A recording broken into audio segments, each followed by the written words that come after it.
Welcome to the SJ Child Show, where a little bit of knowledge can turn fear into understanding. Enjoy the show.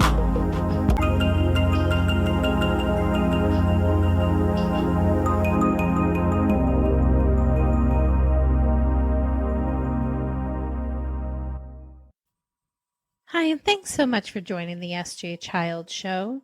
Today, I want to give a special shout out to the Global Autism Project. And this morning, I was able to be a part of a parent question answer panel for Rwanda. And it was just so unique and special. And I wanted to thank them for bringing the community of parents together there who want to gain more information, who want to make a better impact for their child and their community. So if you haven't already, go check them out. They have Facebook and Instagram pages. They also host the podcast Autism Knows No Borders, where I've been honored to be a guest, as well as just a part of the global autism community. So enjoy the show. Hi, welcome to the SJ Child Show. Today, I am really interested because we're already in a great discussion. So I had to stop her where she was at so we can record this and share with everyone.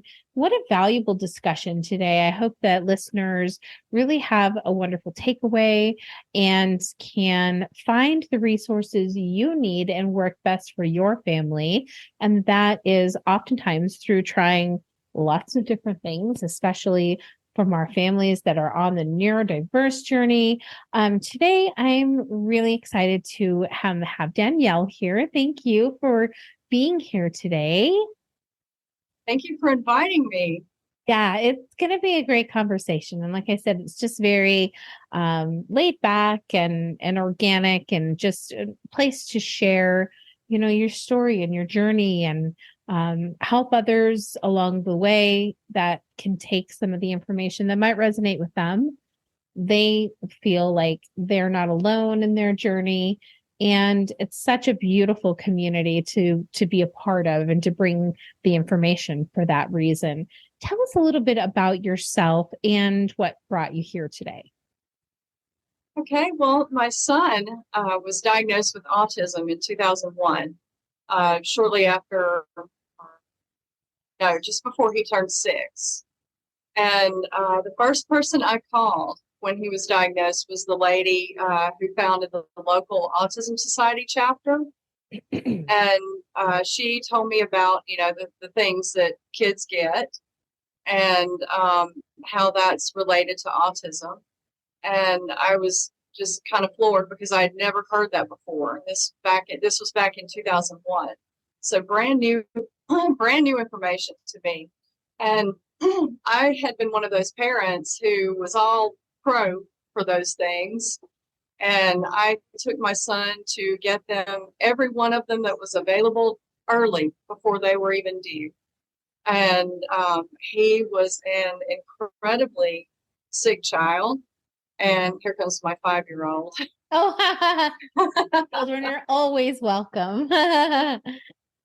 So he was, say hi. He was an incredibly sick child. And like every time the wind blew, he was sick. And he had circles under his eyes. His ears were red. He was hyper. He just everything. And I would take him to the doctor, and the doctor would say, "Oh, he's fine. Children are just different. He's just fine. Put a shirt under his shirt.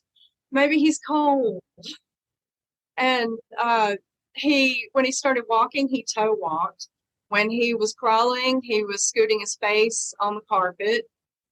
And there were just so many signs. His receptive and expressive language skills were just really, really not where they should have been. And he lost he my 5-year-old. I know, right? It's okay, right? You don't have to stay on track all the time. Sometimes they just need our, especially when you're doing something and you're engaged, then it's like, okay, now it's time to see what's going on here. Yes. Gave birth to him on my 44th birthday. Oh, heavens, what a And sweetheart. he keeps me young.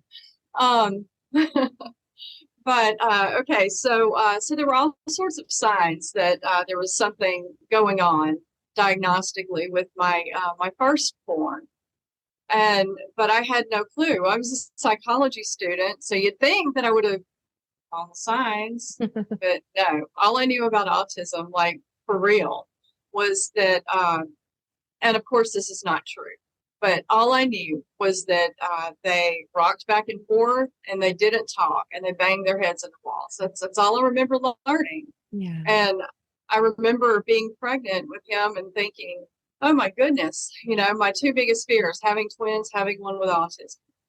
And so, of course, I got one with autism. When he was 4, I got my nephew, who was also 4. So I got the twins too. Oh gosh. Never have fears. Right? Wishes came true, unfortunately. It was fun times. But anyway, so the signs were there, but I couldn't get a diagnosis till 2001, and when he was nearly 6. I believe it was March 2001. And I searched for a doctor who could help me with the things that I had learned concerning detox and diagnostics to help my child, and I couldn't. There were 2 in the state of Louisiana. There was one at Tulane, and we got on her waiting list because I think that there might have been a way to afford her. I was still a single college student, and at that time, also taking care by myself of my mother, my nephew, and my child, and working full time. Well, no, I was probably working part time actually at that point, but nonetheless, lots of responsibilities. And so the other doctor was in Baton Rouge. Okay, so fast forward a couple of years, and I was out of school working in Baton Rouge about 3 days a week in TV news. And not an anchor or anything like that. I was working for a TV news production company, and I basically did production and some reporting. So I did some interviews, and I said, I told my supervisor, who was the company owner, and you know what? Why don't we see if we can interview Dr. Stephanie Cave? And she was the other doctor in Louisiana, and so she agreed to it. So we got an interview, made a video news release, which is it's a news story that we would send out to all the TV stations in the state, and for their news programs, mainstream, of course. And my supervisor back then had been the news director for one of the TV stations in my area in Louisiana for 10 years. So he was connected to all the stations. So they all played our stuff. And anyways, so I interviewed this doctor about all of this stuff, all of the truth behind it. And being a mom who had been living this for, like, at that point, 8 years, I knew what to ask, because moms are the best researchers. And then I was a college student on top of that too. And being in psychology, you learn how to research and you learn how to spot biased research, so you know what's real, what's not, And anyway, unfortunately, not everybody pays attention, to what creates bias.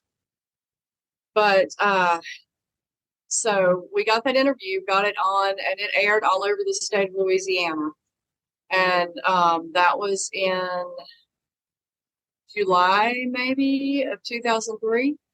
And we had people who had been in Louisiana and had autistic grandchildren and such, and had seen that when it aired, and called our office asking for copies of the tape. And back then, everything was on tape. Yeah. So, it was a good thing. And I tried to do some follow-up interviews with that, and I was told by the newsroom people that we couldn't do anything like that anymore. They couldn't play it because it would upset their sponsors. And who are their sponsors? Let me guess. All you have to do is look at the commercials, and that's who their sponsors are. That's who cuts their checks. And that's how I learned about, the mainstream media, my peek behind the curtain, so to speak. Yeah. And anyway, so my son, long story short, my son got in to see this doctor that day. When we did the interview, she set up an appointment with him, and he began the detox. He had amalgam fillings, which are the silver fillings that are that contain, you know what they contain. Yeah. And he had to have those removed before we could start the chelation process. So I believe that was in October of 2003 when they were removed. I have this weird ability to remember these things.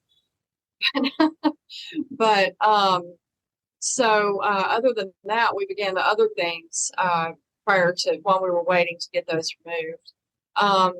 But he had 19 IgG food allergies, which doctors like to say are just sensitivities and not allergies, but those contribute to immunological failures and behavioral issues and such.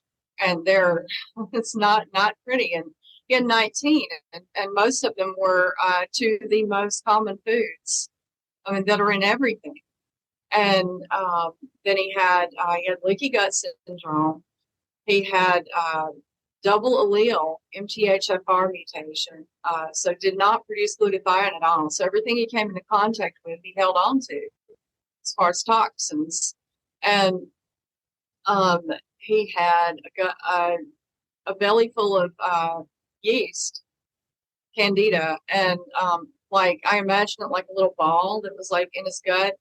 And he had, I know this is gross, but he had never had a formed stool in his life. It was all like liquid coming out of his rectum. And as soon as we began, and he had everything else you can imagine that they tested for, I guess I need to say, he had high levels of lead, and all of the toxic metals. And I wondered when I saw the lead, I was like, well, he didn't have any obvious source of lead poisoning. And I started thinking, my mom was diagnosed with lead poisoning when she was 2 years old. And she was treated in the hospital in New Orleans for 2 weeks at the age of 2. And I mentioned that to Dr. Cave, and she said, "Oh, well, there's no way they got all the lead out of her when the way that they chelated people back then, and that's well known across the placenta, and and continue." And then another source of lead toxicity was when I was a kid. My dad was cooking lead musket balls in our cookware, and we all got lead poisoning. Yeah. But we were not diagnosed. We were never diagnosed. But that is when my mother got sick, and she and 3 of my siblings had cavernous hemangiomas, intracranial arteriovenous lesions that are kind of like tumors, but they're hemorrhage risks and they grow. And I think my mom had 20 brain-related surgeries before she died. Mm-hmm. And anyway, so that was like my light bulb. I was like, oh my gosh. So he's had a double whammy of lead poisoning in utero. And even though I didn't know of any obvious source of his exposure besides that, because I was pretty vigilant about making sure, no lead paint and this and that anywhere near him. And, the toys and all of that. I was as careful as I could be back then at that young age. My husband really believes in cross-generational immunization damage too. Like you you can't know what is going to affect a biological system within 1 year. You can't know what's going to do in 5 years, 10 years, 20 years until you know. And now we're fine, unfortunately, becoming everyone else before us were the victims to that. Now we're being able to take a little bit more of it into our own hands. Oh, yes, for sure. And I've since learning all of this, I have discovered that by listening to other doctors that lead specifically continues to affect offspring for 4 generations from the primary source.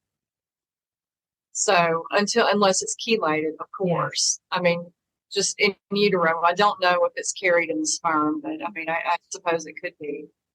But so, Nicholas, that's my son's name, Nicholas.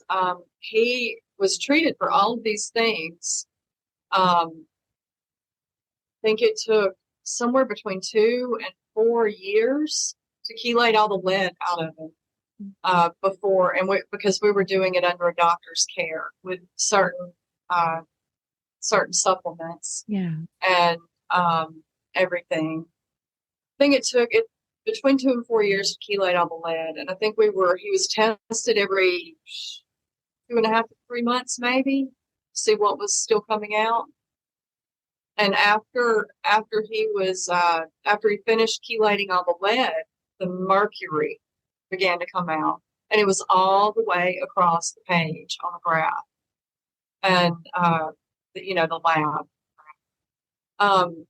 and it was probably a total of about 6 years that it took us to chelate all the metals out of this child, and but it didn't fix the problem, though. He still wasn't producing any glutathione.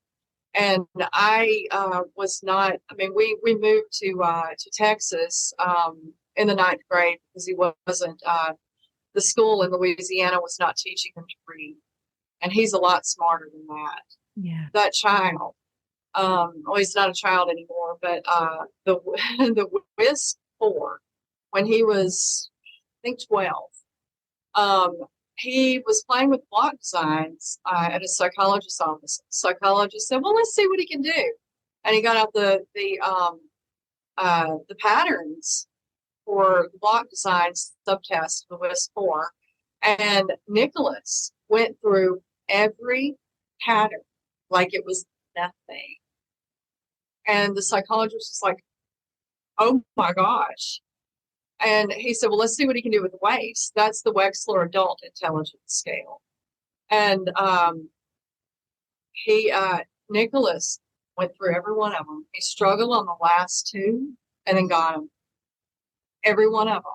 Most adults can't do that. He was like 12. Yeah. Maybe 13. And the psychologist just went on and on and on. He was like, "Do you know what this means? Do you know what this means?" He said, "I've never seen even the most gifted 16-year-old do this."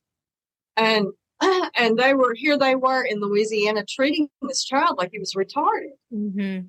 And he's not. He's like so far above that, but he definitely had his deficits, and he still has some deficits. But he's so capable intellectually, it's not even funny. And what the block design subtest on the WISC and the weights, it's the only subtest that measures overall potential intelligence independent of the others. Yeah. And so basically what that means to me is, like, there's no ceiling for this guy's intelligence. Yeah. It just needs to, we just need to get it channeled and get the deficits handled so that he can do what he's capable of doing. And it's been a struggle because as he's gotten older, the diet is not something that we can handle all that well. And he's got all of these Lyme. These are running in my family too. beginning with my mom. I had my mom, myself, my nephew, and my older son, Nicholas, tested for like everything when we were doing functional medicine. And so we have all the Lyme um, co-infections as well. And so and we've been treated for so many years through functional medicine, but it got to where I just couldn't afford to have all of us treated anymore at the same time. And Nicholas was always the most profound, and he seems to be the most healed at this point. He doesn't get sick anymore. Wow. And it's me that gets sick. Yeah, right? Dr. Mom, we're back to that again. But it has been a struggle. And so anyway, back then we got moved to Texas, and he was taught to read, and we went to some other doctors who did the same things as the Baton Rouge doctor, and just in a slightly different way. But so that is where we ended up. And then a few years later, I had a Facebook friend who was an emotion code and body code practitioner, and I was like locked into hardcore religion. I was extremely, extremely religious, and I am absolutely 100% a follower of Yeshua, and I always will be. But as far as organized religion, and I'm not saying anything bad about it, but they caution against Reiki, and Reiki is just a form of energy healing, and because of that, it scared me. So I didn't let my body code and emotion code certified friend work on this for a while, and then she explained to me what it was, and I was like, well, that is definitely not against God. That is absolutely 100% with God. I mean, because you start out with prayer, for divine assistance and such. And anyway, so that began my journey with energy healing, and thank God for it. Oh my God! Amen. And that's the truth. She had healed herself. She had started out the same way. She had a practitioner, and then she became a practitioner, just like me. She was a great teacher.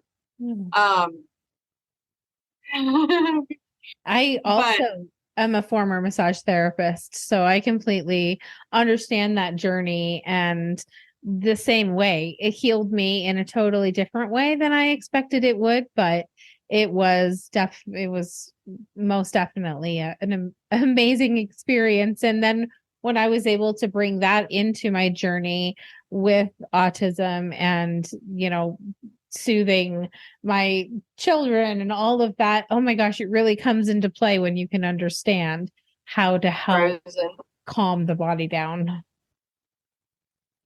Right. Watching this child push around a suitcase. Oh gosh, where's he going? He's probably ready for vacation. Yeah. Me too. Yeah, right? Who isn't? That's great. Well, what are you guys doing now on your journey? Tell us a little bit about that.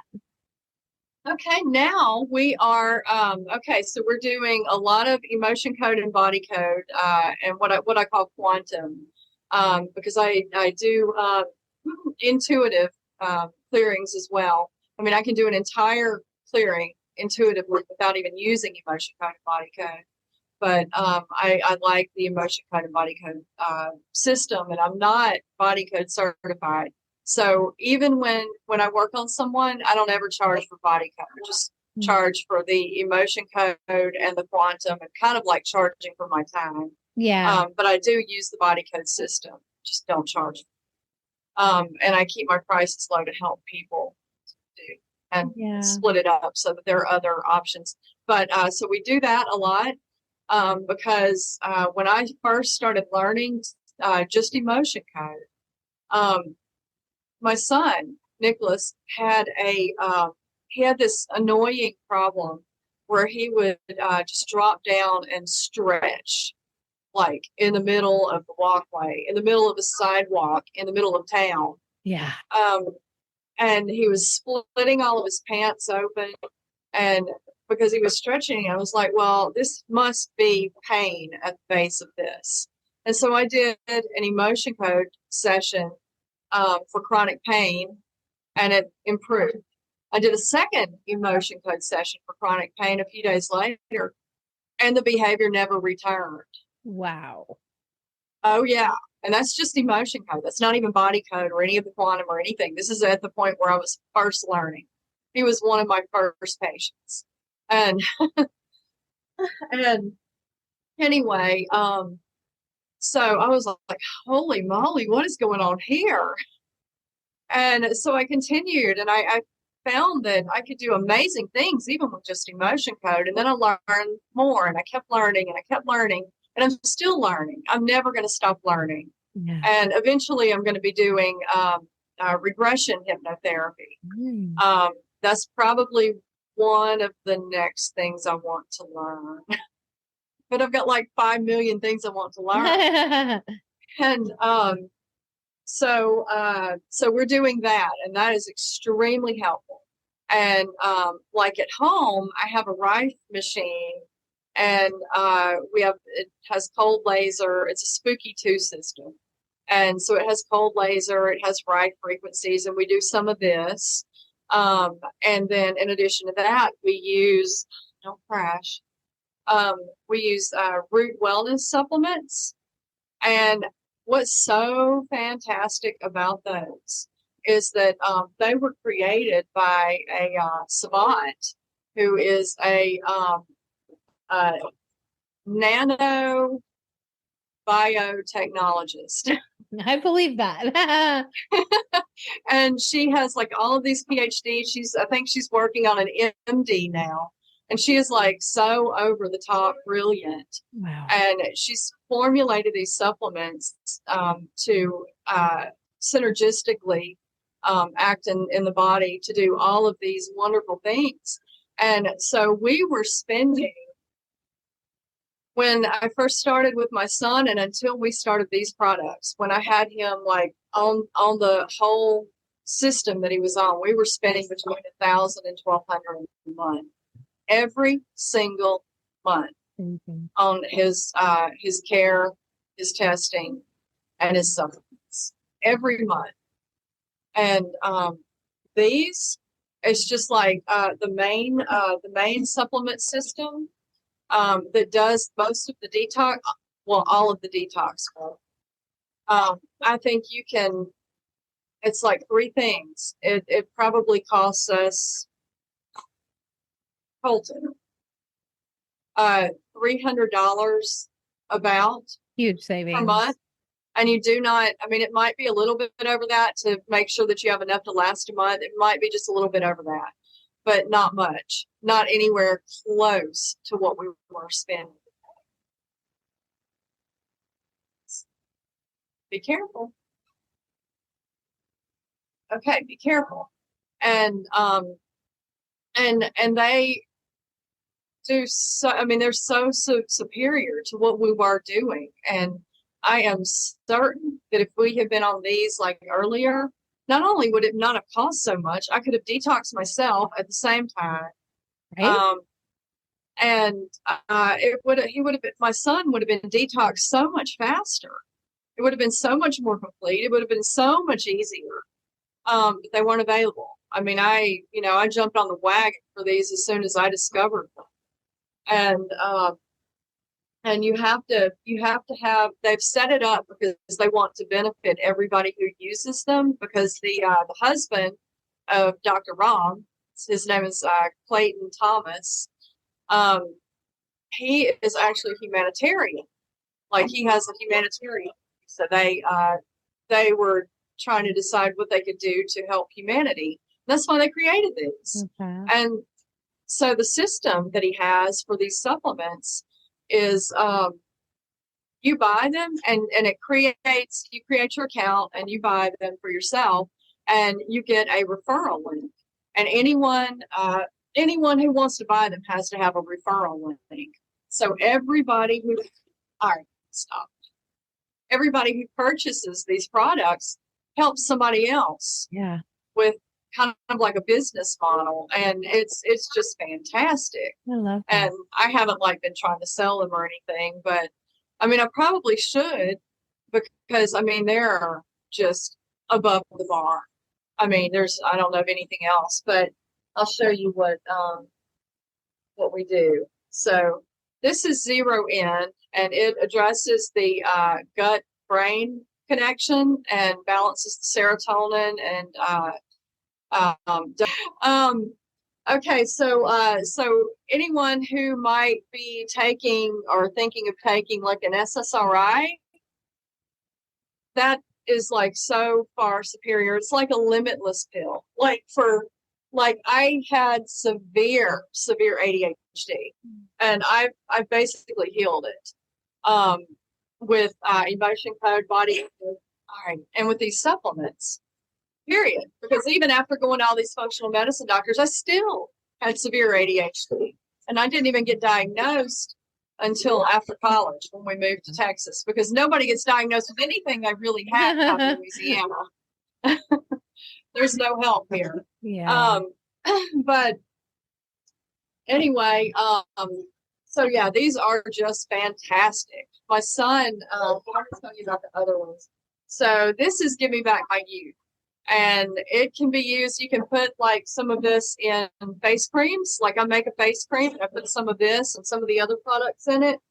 And it's collagen and colostrum. And it's just fantastic. And this is Restore. And this gets the mold and fungus in the gut, and it heals the leaky gut. So all the gut issues, this takes care of it. And it's actually delicious. And I even have the baby on this one. Oh, wow. And this is Clean Slate, and this gets it gets pathogens, and it gets the toxic metals, all the environmental stuff, and, the shedding from the things. And this is the reason that I'm able to leave my house ever since the things with the shedding came out. Wow. Because I would get a debilitating migraine every time I left my house and was around people. And we spent, I'm not going to tell anything personal, but anyway, it's been like a miracle, like a lifesaver. That's great. And then these are the Relive Greens, and these have all the micronutrients that you need. And so, like, fantastic. And right now, the Clean Slate and Zero In are what my son is taking. And I'm actually going to do an interview with my son pretty soon so that he can discuss his experience. I love that. With the products. Yeah. And he designs t-shirts, so he wants to promote that. Heck yeah.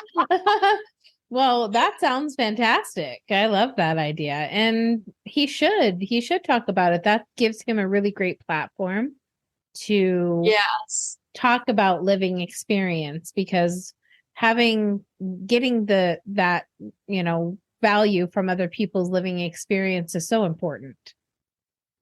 Yeah. Yes. And back to the supplements, my son spent a few years, and I'm not kidding you, a few years. He's a sneaky little booger. He spent a couple of years throwing away the supplements that I would give him. I kid you not. I had no idea. I just kept wondering, well, what's wrong with him? What am I not picking up on? This is before I was doing the energy healing bit. Yeah. So I had no idea. I didn't know how to muscle test him for deficiencies or anything, which I can do now. I can like literally muscle test it for mineral deficiencies and such. But I had no idea what was going on. I just knew my child was like having all these problems again, like regressing. And I was like, well, I'm addressing everything with all these thousands of dollars of supplements. So what's happening? And anyway, it turned out he was throwing them away. And his methyl B12 injections, he was plunging them out down the sink and rinsing the sink and pretending that he injected himself. And from the point that he convinced me to let him. Yeah. And yeah, so I was upset about that for many years. And then I was thinking about that earlier today and realized that, he had been telling me all along, these supplements make me nauseous. They make me throw up. And I started thinking, I thought about this before, but goodness gracious. But anyway, he he had been telling me this, and I thought, well, maybe it was the capsules were building up in his intestines. They weren't, being completely eliminated and such. And then I was like, you know what? These root wellness products are totally different. Even the capsules are designed to be healthy. And even the packaging. I mean, I think they do something energetically with all of their stuff. So it's just so good. But I asked him this morning, I said, do these make you sick? He said, no. So he'll take these all day long, won't lie to me, and ask me for them. Yeah, that's great. If I forget to give it to him. And he's like, oh, I need a zero in. I really need a zero in. I need some more clean slate. I feel like I need a little extra today. And it helps him. It really does. And it's just, I can't say enough good. Do you have a website or social media where people can reach out to you if they want to get that information? I do. And I just had my my web girl put the link to the Root Wellness products on there today. Wonderful.